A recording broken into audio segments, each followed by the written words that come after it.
This is everything you need to know. If you're considering buying or leasing an EV or a plug-in hybrid and you're worried about the EV tax credit going away. First off, this is not a political channel. I do not care if you like the bill or don't like the bill, and I'm not going to give you my opinion on the bill, but I'm surely going to talk about the facts of the bill, because if you're considering getting an EV or a plug-in hybrid that has or qualifies for that tax credit, you're going to want to know, because you might say, Tommy, I need to go rush to buy one today because that bill might pass next week, right?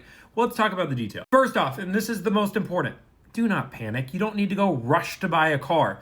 Even if this bill was to be signed today and signed by the president tomorrow, that would not matter, because the EV tax credit in the bill would not expire till the end of 2026. So there's plenty of time for you to get an EV if you're still looking for one and getting the EV credit. But if you're considering buying a Tesla or a GM, understand that credit would end sooner if this bill passes. We'd be looking at the end of 2025.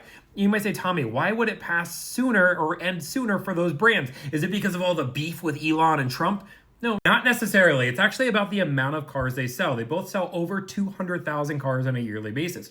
So because of that, due to earlier programs, they would actually be phased out at the end of 2025 versus the end of 2026. This new bill proposes that that cap goes back to normal. And that being said, these two manufacturers would be punished for being early adopters. So if you're considering buying or leasing an EV, it is a good idea to start considering it over the next 2 or 3 months. And the reason being isn't that the tax credit will go away, but I'm telling you, manufacturers are going to cut drastically on manufacturing these cars because they're loaded with inventory right now.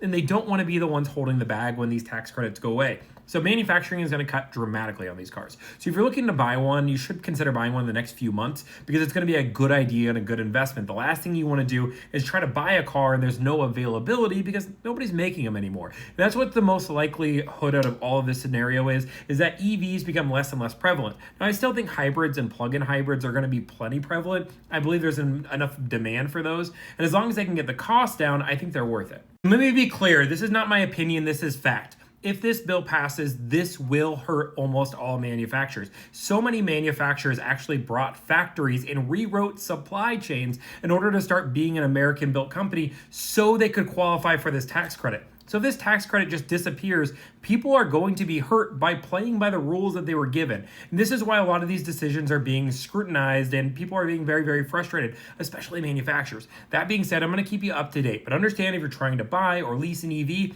you have about 18 months. You don't need to rush to buy one today, but if you're considering it, you should do it soon.